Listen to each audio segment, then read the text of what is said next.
آج خالد مدینہ کی طرف بڑھتا جا رہا تھا اور احد کی پہاڑی افق سے اوپر ہی اوپر اٹھتی آ رہی تھی۔ اسے اپنے کچھ ساتھی یاد آنے لگے۔ عقیدوں کے اختلاف نے بھائی کو بھائی کا دشمن بنا دیا تھا، لیکن خالد کو یہ خیال بھی آیا کہ بعض لوگ اپنے عقیدے کو اس لیے سچا سمجھتے ہیں کہ وہ اس کے پیروکار ہوتے ہیں۔ حق اور باطل کے فرق کو سمجھنے کے لیے بڑی مضبوط شخصیت کی ضرورت ہوتی ہے۔ ایک سوال اسے پھر پریشان کرنے لگا، میں مدینہ کیوں جا رہا ہوں؟ اپنا عقیدہ مدینے والوں پر ٹھونسنے کے لیے یا ان کا عقیدہ اپنے اوپر مسلط کرنے کے لیے؟ اسے ابو سفیان کی آواز سنائی دی جو ایک ہی روز پرانی تھی۔ کیا یہ سچ ہے کہ تم مدینہ جا رہے ہو؟ تمہاری رگوں میں ولید کا خون سفید ہو گیا ہے؟ صحرا میں جاتے ہوئے ان آوازوں نے کچھ دور تک اس کا تعاقب کیا، پھر وہ اپنے ان دوستوں کی یاد میں کھو گیا جن کے خلاف وہ لڑا اور جن کا خون اس کے سامنے بہہ گیا تھا۔ ان میں ایک مصعب بن عمیر بھی تھے۔ قریش جو مارکے سے منہ موڑ گئے تھے کچھ دور ہی پہنچے تھے کہ خالد نے اپنے گھوڑے کو ایڑ لگائی اور ابو سفیان کو جا پکڑا۔ اس نے ابو سفیان سے پوچھا کہ تم لوگ جنگ کو ادھورا چھوڑ کر کہاں جا رہے ہو؟ مسلمان کا دم خم ختم ہو چکا ہے۔ ابو سفیان بھی یہی چاہتا تھا کہ یہ معرکہ فیصلہ کن نتیجے پر پہنچے۔ قریش کے چند سوار وہیں سے پلٹ آئے۔ خالد دیکھ چکا تھا کہ رسول کریم صلی اللہ علیہ وسلم کہاں ہیں۔ یہاں پھر ابو سفیان نے خالد کو کسی اور طرف بھیج دیا اور کچھ آدمیوں کو نبی کریم صلی اللہ علیہ وسلم پر حملے کا حکم دیا۔ اب رسول کریم صلی اللہ علیہ وسلم کے ساتھ کچھ اور مسلمان آ ملے تھے۔ اب پھر ابن قمہ لڑتے ہوئے مسلمانوں کا حلقہ توڑ کر رسول اکرم صلی اللہ علیہ وسلم تک پہنچنے کی کوشش کرنے لگا۔ اس وقت رسول کریم صلی اللہ علیہ وسلم کے پاس مصعب بن عمیر کھڑے تھے اور عمارہ اپنے قریب کھڑے ہوئے تو 3 زخمیوں کو پانی پلا رہی تھیں۔ انہوں نے جب قریش کو ایک بار پھر حملے کے لیے آتے دیکھا تو زخمیوں سے ہٹ کر انہوں نے ایک زخمی کی تلوار اٹھا لی اور قریش کے مقابلے کے لیے ڈٹ گئیں۔ قریش کا سب سے پہلا سوار جو ان کے قریب آیا اس تک وہ نہیں پہنچ سکتی تھیں، اس لیے انہوں نے تلوار سے اس کے گھوڑے پر ایسا وار کیا کہ گھوڑا گر پڑا۔ سوار گھوڑے کے دوسری طرف گرا۔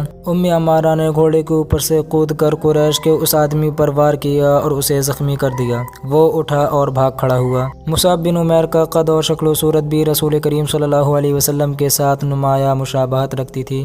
ابن قمہ مصعب کو رسول خدا سمجھ کر ان پر حملہ آور ہوا۔ مصعب تیار تھے، انہوں نے ابن قمہ کا مقابلہ کیا، پھر دونوں میں تیغ زنی ہوئی، لیکن ابن قمہ کا ایک بار مصعب پر ایسا بھرپور پڑا کہ وہ گرے اور شہید ہو گئے۔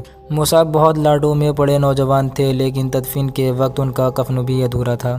عمارہ نے مصعب کو گرتے دیکھا، غیظ و غضب سے ابن قمہ پر تلوار کا وار کیا، لیکن ابن قمہ نے زرہ پہن رکھی تھی اور وار کرنے والی ایک عورت تھی، اس لیے ابن قمہ کو کوئی زخم نہ آیا۔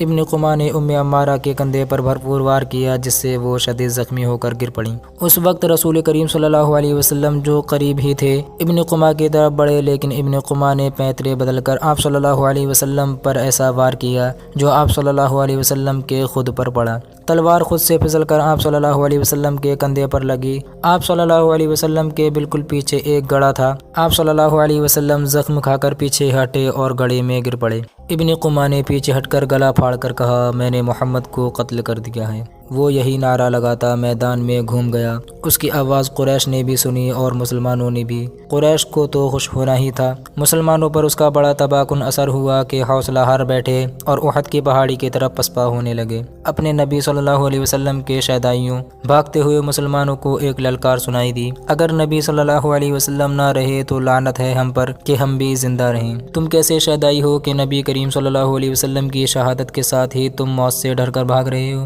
مسلمان رک گئے۔ اس للکار نے انہیں آگ بگولا کر دیا۔ وہ پیادہ تھا لیکن انہوں نے قریش کے گھڑ سواروں پر حملہ کر دیا۔ یہ حملہ خالد اور اکرمہ کے گھڑ سواروں پر ہوا تھا۔ خالد کو آج یاد آ رہا تھا کہ اس کے ہاتھوں کتنے ہی مسلمانوں کا خون بہہ گیا تھا، ان میں ایک رفاعہ بن وخش بھی تھے۔ خالد کے دل میں درد کی ایک ٹھیس سی اٹھی۔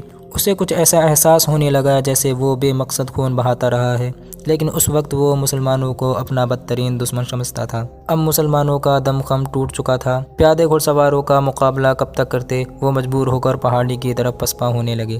رسول اکرم صلی اللہ علیہ وسلم بھی اپنے ساتھیوں کے ساتھ ایک تنگ سی وادی کی طرف جا رہے تھے۔ جس طرح مسلمانوں نے فتح کی خوشی میں اپنا مورچہ چھوڑ دیا تھا اور جنگ کا پاسا اپنے خلاف پلٹ لیا تھا، اسی طرح اب قریش کے آدمی مسلمانوں کی لاشوں پر اور تڑپتے ہوئے زخمیوں پر مال غنیمت اکٹھا کرنے کے لیے ٹوٹ پڑے۔ ان میں سے کچھ قریش رسول کریم صلی اللہ علیہ وسلم کے تعاقب میں چلے گئے، لیکن آپ صلی اللہ علیہ وسلم کے ساتھیوں نے ان پر ایسی بے جگری سے حملہ بولا کہ ان میں سے زیادہ تر قریش کو جان سے مار ڈالا اور جو بچ گئے وہ بھاگ نکلے۔ رسول اکرم صلی اللہ علیہ وسلم ایک بلند جگہ پہنچ گئے۔ آپ صلی اللہ علیہ وسلم نے وہاں سے صورتحال کا جائزہ لیا۔ آپ صلی اللہ علیہ وسلم کے 30 صحابہ میں سے 16 شہید ہو چکے تھے، جو 14 زندہ تھے، ان میں سے زیادہ تر زخمی۔ آپ صلی اللہ علیہ وسلم نے بلندی سے میدان جنگ کا جائزہ لیا۔ آپ صلی اللہ علیہ وسلم کو کوئی مسلمان نظر نہیں آ رہا تھا۔ مسلمان یہ سمجھ کر کہ رسول اکرم صلی اللہ علیہ وسلم شہید ہو چکے ہیں، سخت مایوسی کے عالم میں ادھر ادھر بکھر گئے۔ کچھ واپس مدینے چلے گئے، کچھ قریش کے انتقام سے بچنے کے لیے پہاڑی کے اندر موجود تھے۔ یہاں رسول خدا صلی اللہ علیہ وسلم کو اپنے زخموں کی طرف توجہ دینے کی فرصت ملی۔ آپ صلی اللہ علیہ وسلم کی بیٹی حضرت فاطمہ، جو آپ صلی اللہ علیہ وسلم کو ہر طرف تلاش کر تھک چکی تھیں، آپ صلی اللہ علیہ وسلم کے پاس آ پہنچی تھیں۔ قریب ہی ایک چشمہ تھا۔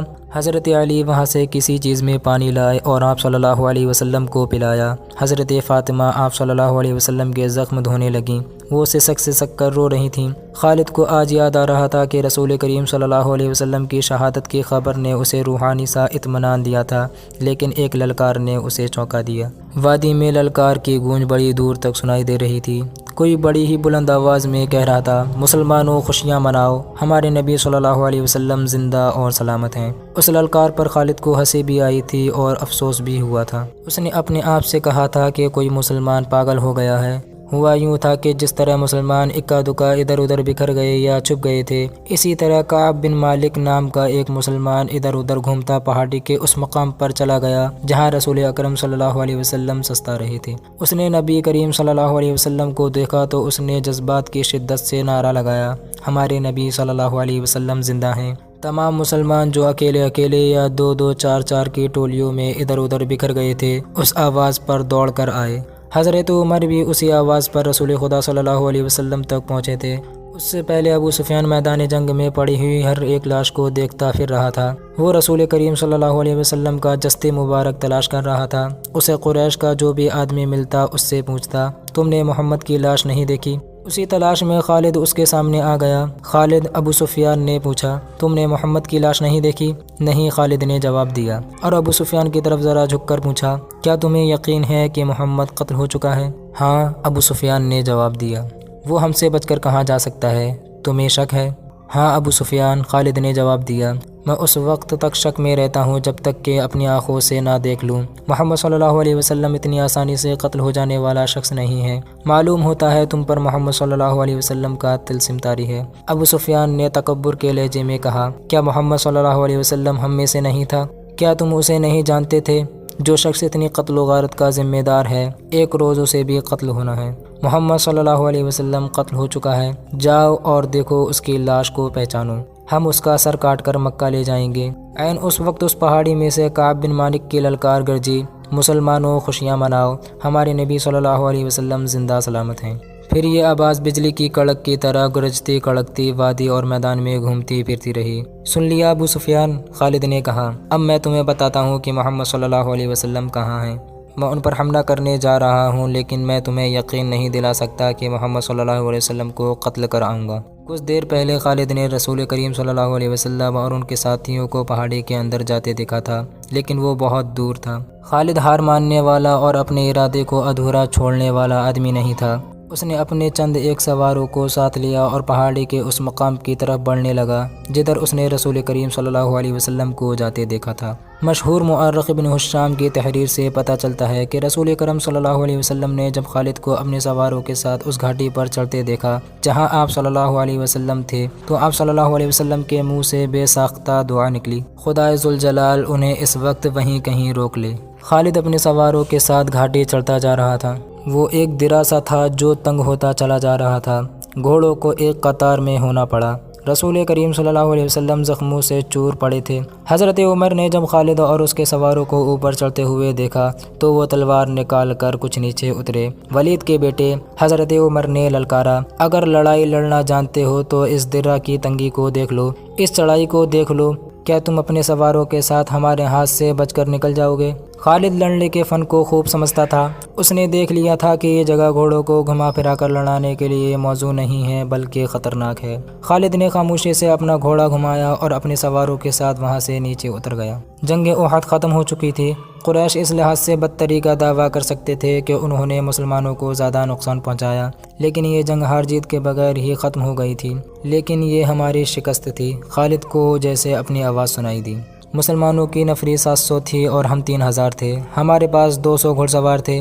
ہماری فتح تب ہوتی جب ہم محمد صلی اللہ علیہ وسلم کو قتل کر دیتے۔ خالد نے اپنے آپ میں جھنجھناہٹ محسوس کی۔ اس پر ایسی کیفیت طاری ہو گئی کہ اس کے دانت بجنے لگے۔ اسے جنگ کا آخری منظر یاد آنے لگا تھا۔ اس نے اس بھیانک یاد کو ذہن سے نکالنے کے لیے سر جھکا دیا، لیکن مکھیوں کی طرح یہ یاد اس کے ارد گرد بھن بناتی رہی۔ اسے اپنے آپ میں شرم سی محسوس ہونے لگی۔ جنگجو یوں نہیں کیا کرتے۔ خالد جب حضرت عمر کی للکار پر واپس آ رہا تھا تو اس بلندی سے اس کی نظر میدان جنگ پر پڑی۔ وہاں لاشیں بکھری ہوئی تھیں، شاید ان میں بے ہوش زخمی بھی ہوں گے۔ لاشوں اور زخمیوں کو اٹھانے کے لیے نہ ابھی مسلمان آگے بڑھے تھے نہ اہل قریش۔ خالد کو ابو سفیان کی بیوی ہند نظر آئی۔ وہ ہاتھ میں خنجر لیے ہوئے دوڑی چلی آ رہی تھی۔ اس کے اشارے پر قریش کی وہ عورتیں جو قریش کے لشکر کے ساتھ آئی تھیں اس کے پیچھے پیچھے دوڑی آئیں۔ ہند ہر ایک لاش کو دیکھتی تھی۔ وہ اونچے قد اور فربہی مائل جسم کی پہلوان قسم کی عورت تھی۔ وہ ہر ایک لاش کو دیکھتی تھی۔ کوئی لاش اوندے منہ پڑی ہوئی نظر آتی تو وہ پاؤں کی ٹھوکر سے اس لاش کو سیدھا کر کے دیکھتی تھی۔ اس نے اپنے ساتھ کی عورتوں سے کہا کہ وہ حمزہ کی لاش کو تلاش کریں۔ اسے حمزہ کی لاش مل گئی۔ ہند بھونکے درندے کی طرح لاش کو چیرنے پھاڑنے لگی۔ اس نے لاش کے کچھ اعضاء کاٹ کر پرے پھینک دیے۔ اس نے دوسری عورتوں کو دیکھا جو اس کے قریب کھڑی تھیں۔ کھڑی کیا دیکھ رہی ہو؟ ہند نے ان عورتوں سے یوں کہا جیسے وہ پاگل ہو چکی ہو۔ یہ دیکھو میں نے اپنے باپ، اپنے چچا اور اپنے بیٹے کے قاتل کی لاش کا کیا حال کر دیا۔ جاؤ مسلمانوں کی ہر ایک لاش کا یہی حال کرو اور سب کے کان اور ناک کاٹ کر لے آؤ۔ اب وہ عورتیں مسلمانوں کی لاشوں کو چیرنے پھاڑنے کے لیے وہاں سے ہٹ گئیں تو ہند نے خنجر سے حمزہ کا پیٹ چاک کر کے اس کے اندر ہاتھ ڈالا۔ اس کا ہاتھ باہر آیا تو اس میں حمزہ کا کلیجہ تھا جو ہند نے خنجر سے کاٹ لیا۔ اس نے اسی پر اکتفا نہ کیا۔ حمزہ کے کلیجے کا ایک ٹکڑا کاٹ کر اس نے اپنے منہ میں ڈال لیا، لیکن تھوڑی دیر بعد اس نے کلیجے کے اس ٹکڑے کو اگل دیا۔ خالد کو دور ابو سفیان کھڑا نظر آیا۔ ہند کی اس وحشیانہ حرکت نے خالد کا مزاج کرکرا کر دیا تھا۔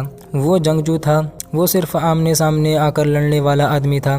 اپنے دشمن کی لاشوں کے ساتھ یہ سلوک نہ صرف یہ کہ اسے پسند نہ آیا بلکہ اس نے نفرت کی نگاہ سے دیکھا۔ ابو سفیان کو دیکھ کر خالد نے اپنے گھوڑے کو ایڑ لگائی اور ابو سفیان کے پاس جا گھوڑا روکا۔ ابو سفیان، خالد نے غصے اور حقارت کے ملے جلے لہجے میں کہا، کیا تم اپنی بیوی اور ان عورتوں کی اس وحشیانہ حرکت کو پسند کر رہے ہو؟ ابو سفیان نے خالد کی طرف ایسی نگاہوں سے دیکھا جن میں بے بسی کی جھلک تھی اور صاف پتہ چلتا تھا کہ اسے لاشوں کے ساتھ اپنی بیوی کا یہ سلوک پسند نہیں۔ خاموش کیوں ہو ابو سفیان؟ تم ہند کو جانتے ہو خالد؟ ابو سفیان نے دبی سی زبان میں کہا، یہ عورت اس وقت پاگلوں سے بدتر ہے۔ اگر میں یا تم اسے روکنے کے لیے آگے بڑھے تو یہ خنجر سے ہمارے پیٹ بھی چاک کر دے گی۔ خالد ہند کو جانتا تھا، وہ ابو سفیان کی بے بسی کو سمجھ گیا۔ ابو سفیان نے سر جھکایا، گھوڑے کی لگام کو جھٹکا دیا اور منہ پھیر کر دوسری طرف چل پڑا۔ خالد بھی اس منظر کو برداشت نہ کر سکا۔ جب ہند حمزہ کی لاش کا کلیجہ چبا کر اگل چکی تو اس نے پیچھے دیکھا۔ اس کے پیچھے جبیر بن مطعم کا غلام وحشی بن حرب کھڑا تھا۔ اس کے ہاتھ میں افریقہ کی بنی ہوئی وہی برچی تھی جس سے اس نے حمزہ کو شہید کیا تھا۔ یہاں کیا کر رہے ہو بن حرب؟ ہند نے تحکمانہ لہجے میں اس سے کہا، جاؤ اور مسلمانوں کی لاشوں کے ٹکڑے کر دو۔ وحشی بن حرب بولتا بہت کم تھا۔ اس کی کوشش یہی ہوتی تھی کہ زیادہ سے زیادہ بات اشاروں میں کر لی جائے۔ اس نے ہند کا حکم ماننے کی بجائے اپنا ہاتھ ہند کے آگے پھیلا دیا اور اس کی نظریں ہند کے گلے میں لٹکتے ہوئے سونے کے ہار پر چم گئیں۔ ہند کو اپنا وعدہ یاد آ گیا۔ اس نے وحشی سے کہا تھا کہ تم میرے باپ، چچا اور میرے بیٹے کے قاتل کو قتل کر دو تو میں نے جتنے زیورات پہن رکھے ہیں وہ تمہارے ہوں گے۔ اور وحشی اپنا انعام لینے آیا تھا۔ ہند نے اپنے تمام زیورات اتار کر وحشی بن حرب کے پھیلے ہوئے ہاتھوں میں رکھ دیے۔ وحشی کے ہونٹوں پر مسکراہٹ آ گئی اور وہ وہاں سے چل پڑا۔ ہند پر اس وقت فتح اور انتقام کا بھوت سوار تھا۔ ٹھہر جاؤ بن حرب، ہند نے جوشیلی آواز میں اس وحشی کو بلایا۔ وہ جب اس کے پاس آیا تو ہند نے کہا، میں نے تمہیں کہا تھا کہ میرا کلیجہ ٹھنڈا کر دو تو میں تمہیں اپنے زیورات دوں گی۔ لیکن تم اس سے زیادہ انعام کے حقدار ہو۔ ہند نے قریش کی عورتوں کی طرف اشارہ کیا اور کہا، تم جانتے ہو ان عورتوں میں کنیزیں کون کون سی ہیں؟ دیکھو وہ جوان بھی ہیں اور خوبصورت بھی۔ وحشی بن حرب نے اپنی عادت کے مطابق خاموشی سے چند لمحے ہند کے چہرے پر نظر گاڑی، لیکن اس کی نظریں کنیزوں کی طرف نہ گئیں۔ اس نے انکار میں سر ہلایا اور وہاں سے چلا گیا۔ کچھ دیر بعد میدان جنگ کی ہولناکی میں سے ہند کی بلند اور مترنم آواز سنائی دینے لگی۔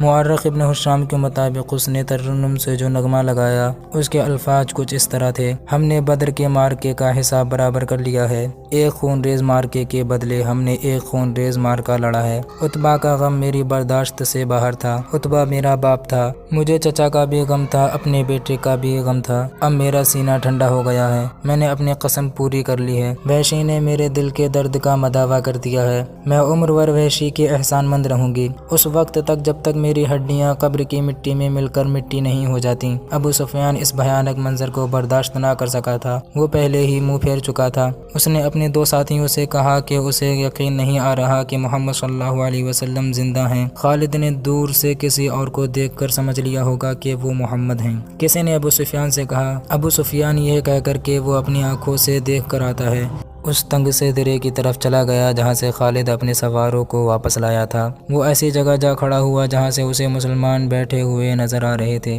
محمد صلی اللہ علیہ وسلم کے پیروکار ابو سفیان نے بلند آواز سے کہا، کیا تم میں محمد صلی اللہ علیہ وسلم زندہ ہیں؟ رسول کریم صلی اللہ علیہ وسلم نے آواز سنی تو اپنے ارد گرد بیٹھے ہوئے مسلمانوں کو اشارہ کیا کہ وہ خاموش رہیں۔ ابو سفیان اپنا سوال اور زیادہ بلند آواز سے دہرایا، اب بھی اسے کوئی جواب نہ ملا۔ کہ ابو بکر تم میں زندہ موجود ہیں؟ ابو سفیان نے بلند آواز سے پوچھا، اب بھی اسے کوئی جواب نہ ملا۔ 3 بار پوچھنے کے باوجود بھی مسلمان خاموش رہے۔ کیا عمر زندہ ہے؟ ابو سفیان نے پوچھا۔ اب بھی مسلمانوں نے خاموشی اختیار کیے رکھی۔ ابو سفیان نے گھوڑے کو دوڑایا، اس نے نیچے دیکھا، قریش کے بہت سے آدمی رسول اکرم صلی اللہ علیہ وسلم کے متعلق صحیح خبر سننے کو بے تاب کھڑے تھے۔ اہل قریش، ابو سفیان نے چلا کر اعلان کیا، محمد صلی اللہ علیہ وسلم مر چکا ہے، ابو بکر و عمر بھی زندہ نہیں، اب مسلمان تمہارے سائے سے بھی ڈریں گے، خوشیاں مناؤ، ناچو۔ اہل قریش ناچنے اور ہلڑ مچانے لگے، لیکن گرجتی ہوئی ایک آواز نے انہیں خاموش کر دیا، اے خدا کے دشمن! درے کی بلندی سے حضرت عمر کی آواز گونجی، اتنا جھوٹ نہ بول، وہ تینوں زندہ ہیں جن کے نام لے کے تو انہیں مردہ کہہ رہا ہے، اپنے قبیلے کو دھوکہ مت دے، تجھے تیرے گناہوں کی سزا دینے کے لیے ہم سب زندہ ہیں۔ ابو سفیان کا طنزیہ قہقہا لگایا اور بلند آواز سے بولا، ابن الخطاب، تیرا خدا تجھے ہم سے محفوظ رکھے، کیا تو اب بھی ہمیں سزا دینے کی بات کر رہا ہے؟ کیا تو یقین سے کہتا ہے کہ محمد صلی اللہ علیہ وسلم زندہ ہیں؟ اللہ کی قسم، ہمارے نبی صلی اللہ علیہ وسلم زندہ ہیں۔